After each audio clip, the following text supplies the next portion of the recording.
तो जी अस्सलाम वालेकुम, welcome back to another video another vlog. ये जो कल का व्लॉग था ये उसका पार्ट 2 है, क्योंकि कल का व्लॉग बहुत ज़्यादा लेंथी हो गया था, तो जिसकी वजह से मैंने नेक्स्ट पार्ट शुरू कर दिया। इतना बड़ा जो व्लॉग है वो अपलोड होने में बहुत टाइम लगता है फिर। अच्छा जी, मैं नीचे से केक वगैरह डन करके मैं ऊपर आ गई। ऊपर कमरे में बहुत ज़्यादा मेस क्रिएट हुआ था, तो मुझे ये था कि मैं जब डेकोरेशन का काम स्टार्ट करूँ तो मैं सबसे पहले मेस कमरे का जो क्रिएट हुआ है उसको क्लीन अप कर दूँ, क्योंकि मुझे ना फिर बहुत ज़्यादा इरिटेशन होती है अगर कमरे में मेस क्रिएट हुआ हो। तो कपड़े वगैरह धोए हुए थे, वही समेटने वाले थे। इधर उधर आपको पता है बच्चे की चीज़ें इधर उधर पड़ी हों तो वो भी बहुत ज़्यादा बुरी लगती हैं। फिर मैं डेकोरेशन का सामान जगह जगह पड़ा हुआ था, उन सबको मैं कलेक्ट कर रही थी कि मैं अब बैठूँ एक ही दफ़ा तो मुझे बार बार उठना ना पड़े कि मुझे ये भी चीज़ चाहिए, ये भी चीज़ चाहिए। होता ये है कि जब आप कोई काम करो ना, अगर आप बीच में बार बार उठो कि अच्छा मुझे भी ग्लू चाहिए, मुझे भी टेप चाहिए, मुझे अभी स्टेपलर चाहिए, रिबन्स चाहिए, कुछ भी चाहिए हो ना, बार बार उठना फिर दिल नहीं करता इस तरह से काम करने का। तो मैं थ्रेड वगैरह, रिबन्स, हार्ट चार्ट्स, बैलून्स, सब कुछ ना लेके मैं बैठ गई थी। अब मैं यहाँ पे बलून्स फिल करना स्टार्ट कर दिया मैंने, और बैलून्स कुछ इतने ज़्यादा बैलून्स थे, बीच में से इतने ज़्यादा डैमेज बैलून्स निकले। तो मुझे बहुत ज़्यादा गुस्सा चढ़ा कि इतने ज़्यादा आप एक तो अपने टाइम भी ऊपर इन्वेस्ट कर रहे हो, अपनी पेमेंट भी इन्वेस्ट कर रहे हो, ऊपर से चीज़ नहीं अच्छी निकलती तो वो बहुत ज़्यादा दुख होता है। तो ये मैं बैलून्स का काम अब स्टार्ट कर रही हूँ। अच्छा, इसमें ना मेरे पास एक मैंने वो प्रॉपर था ये वाला लव वाला, तो इसको मैं फिलअप करके रख दिया। दोबारा मैं इसको दोबारा जब फिल करने लगी वो फुस हो गया, फट गया। फिर अब मुझे समझ ना आया कि मैं इसको किस तरह से रखूँ किस तरह से नहीं। फिर मैंने इसको फर्श पे ही लगा के सेट करके डेकोरेशन कर दिया। लें जी, फिर ये बाद में कमरे की डेकोरेशन की, इसका व्लॉग नहीं मैं बना सकी। और ये था कमरा मेरे ब्रदर इन लॉ और भाभी का। अल्लाह इन्हें खुश रखे, आबाद रखे, एक साथ सारी मुश्किलें इनकी ज़िंदगी से दूर कर दे। बस दुआ ही होती है जो इनके काम आती है। तो ये जी उनका रूम डेकोरेट था। भाभी ने भाई के लिए सरप्राइज़ प्लान किया था, तो भाई बहुत ज़्यादा ही खुश हो गए थे कि उनको एक्सपेक्ट नहीं था कि वो इस तरह सा कर सकेंगी। फिर जी नेक्स्ट डे का ये व्लॉग है। मैं अपने बच्चे के लिए पोटैटो कटलेट्स बना के रख रही थी, तो मैंने 3 मीडियम साइज़ के आलू लिए, फिर उसके अंदर ये ब्रेड को पानी में डिप करके डाला। आप क्रम्स भी बना के डाल सकते हैं, लेकिन इस तरह डालो गीला करके तो बड़ा फ्लफ़ी सा आपका जो होता है वो कटलेट्स बनता है। फिर आपने ब्लैक पेपर भी उतना डालना है, थोड़ा सा ही डलेगा, स्प्रिंकल कर देना है, सॉल्ट भी स्प्रिंकल कर देना है, और लहसुन पाउडर भी स्प्रिंकल कर देना है। लहसुन पाउडर से ये होता है कि जो इसका है टेस्ट वो इन्हेंस हो जाता है, और बच्चा बड़ी शौक से खाता है। तो क्योंकि जो बच्चा होता है ना उसको डिफरेंट फ्लेवर्स चाहिए होते हैं। अगर मैंने आज इस तरह से कटलेट्स बनाया तो कल मैं इसमें ब्रेड स्किप कर दूँगी, सिंपल पोटैटो यूज़ कर लूँगी। हर बार मुझे चेंज करना पड़ता है, वो बहुत चला के उसके फ्लेवर समझ आ जाती है। तो उसके बाद बीच में ना इसको मैंने अच्छी तरह से मैश कर देना। मैं अब इसके कटलेट्स बना के फ्रीज़र में रख दूँगी। मैं ज़्यादा बना के नहीं रखती, 4 से 5 बना के रखती हूँ।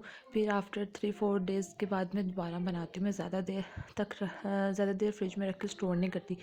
ये कटलेट्स बनाते बनाते मुझे याद आया, अगर बीच में थोड़ा सा धनिया स्प्रिंकल हो जाए तो अच्छी बात होगी। बच्चा जो चीज़ बनी होती है उसकी प्रेजेंटेशन भी देखते हुए अगर चीज़ अट्रैक्टिव होगी तो वो फिर ही शौक से खाता है, वरना तो उसकी बला से सारे दिन पड़ी रहे, रात पड़ी रहे, वो क्यों ही खाएगा।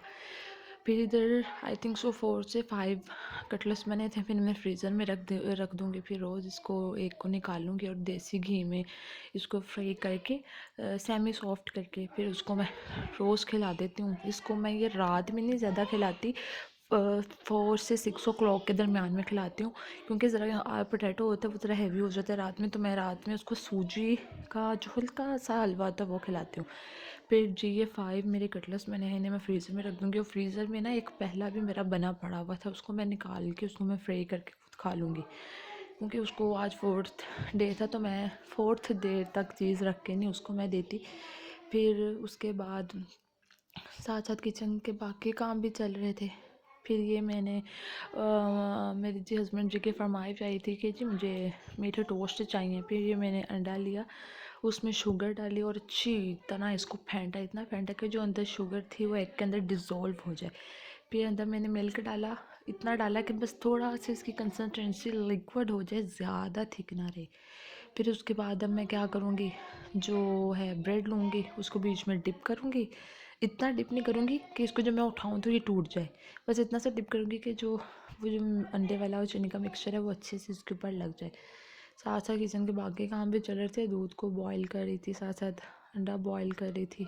तो दूध को भी बड़ा ध्यान से बॉईल करना पड़ता है, हल्की सी नज़र उधर हटी तो दूध गर्म वहाँ पे भी बड़ा जब मैस क्रिएट हो जाता है, फिर क्लीन करना बड़ा डिफ़िकल्ट होता है। फिर लो फ्लेम पे जी ये टोस्ट टोस्ट आपके प्रिपेयर हो जाएंगे, तो फिर जी खाएं, सब मज़ा आएगा। ये एक्चुअली ये टी टाइम होता है कि अगर आप दोपहर में टी ले रहे हो तो उसके साथ आप हल्का सा कुछ स्नैक टाइम हो जाएगा, लेकिन जब बेवक्त फरमाइश आ जाए तो पूरी तो करनी पड़ती है जी।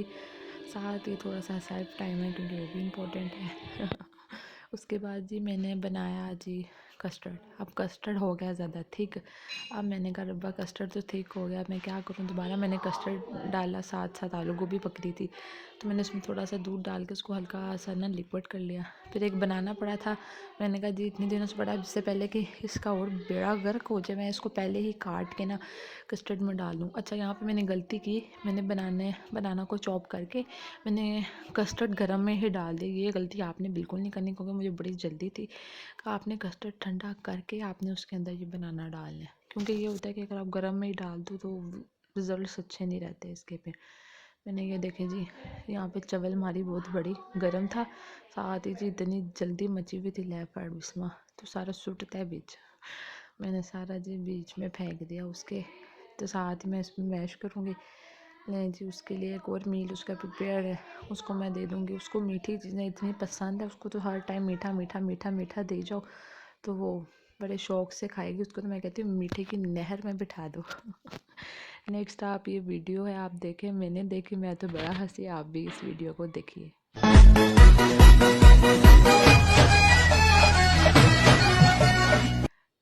अगर आपको ये ब्लॉग अच्छा लगा हो तो प्लीज़ इसे लाइक शेयर एंड सब्सक्राइब कीजिएगा। थैंक यू, अल्लाह हाफ़िज़, दुआ में याद रखिएगा।